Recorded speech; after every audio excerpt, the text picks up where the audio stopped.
know, this next part I'm not even sure if I should say, but I'm gonna say it because it's the truth. There's two things that it's similar to. One, people are going to be upset about. The other one, people are going to probably flip out about. I'm going to get in so much trouble for making this video.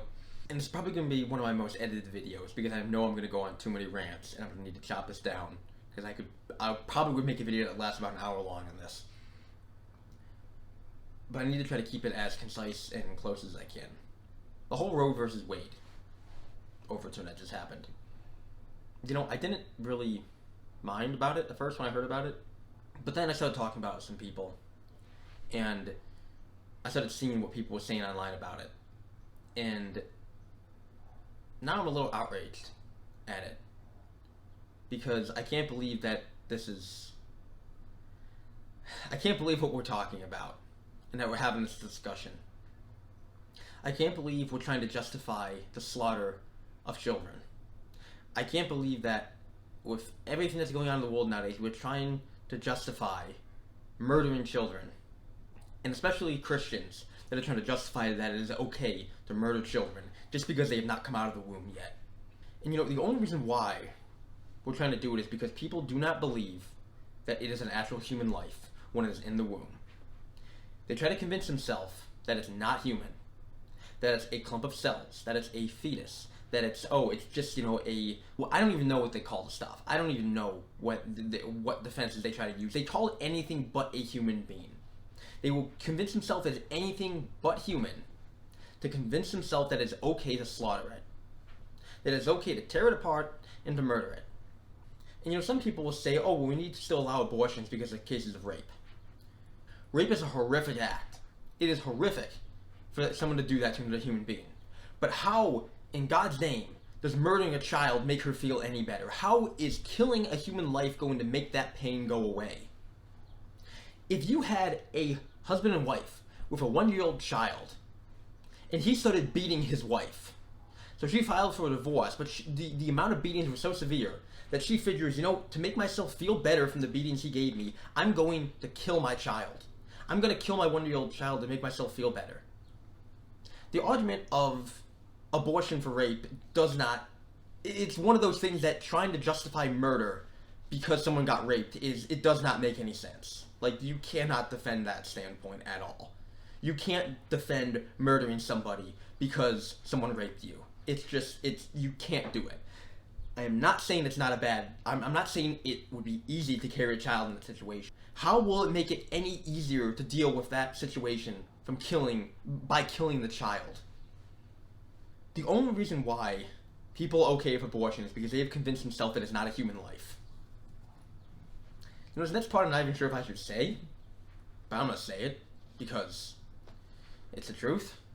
There's two things that it's similar to. One, people are going to be upset about. The other one, people are going to probably flip out about. The first one, which is going to make people upset, is I'm going to compare it to the Holocaust. The only reason why they were okay with killing Jews is because Hitler convinced people that they were subhuman. Convinced people they were not human. And the other thing he did, the other thing that happened when they were killing those Jews, is they put them in a steel box that you could not see them die. Gas chambers where you could not see them die. Because it removed that human aspect it removed the actual seeing the life pass away. And that's what they do with abortions. You know, you don't see them kill the child. You're put out when they do that. You don't see the body parts that come out of you afterwards. You convince yourself it's not a human being, so that's why you're okay with killing it. Because to you, it's not human. Just like Hitler did with the Jews. They're not human. And here's the other thing I'm going to compare it to. And I've never heard this comparison before. But abortion is no different than pedophilia. It is satisfying your own wicked sexual desires at the abuse of a child.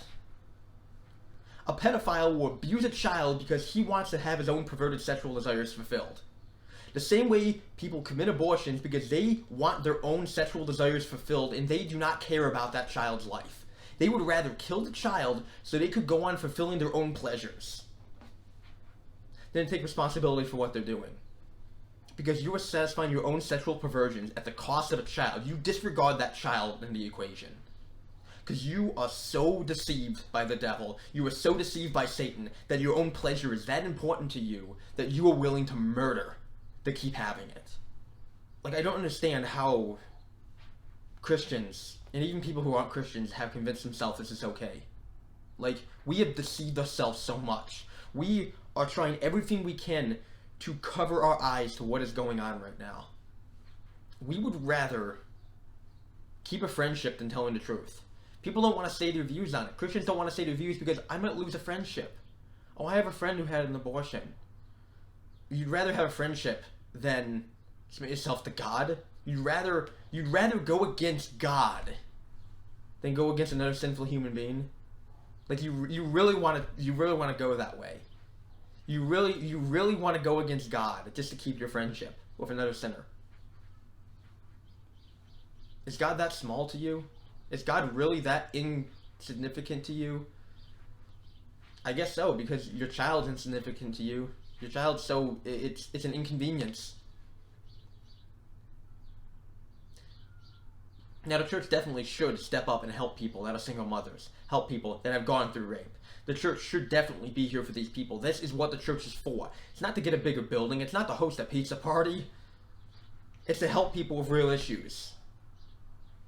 And we've lost it in the U.S. We've lost it probably elsewhere, too. I mean, I don't know. I'm in the U.S., so that's what I know. I'm sure we've lost it in other countries, too. We will be held accountable before God for everything we are doing. The nation is going to be held accountable, and every person who's involved with this is going to be held accountable. And that should frighten you. If it doesn't frighten you, your God is way too small. You haven't read your Bible. You don't know the God we're talking about. You do not know the power God has. Because again, you've made him so small.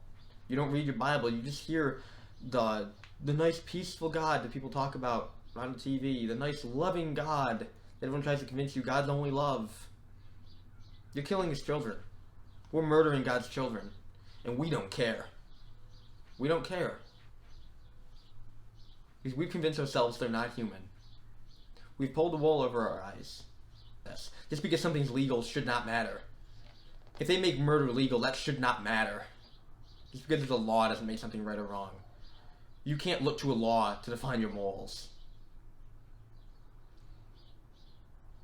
And just the fact that we are unwilling to call murder murder is astonishing. And that's that.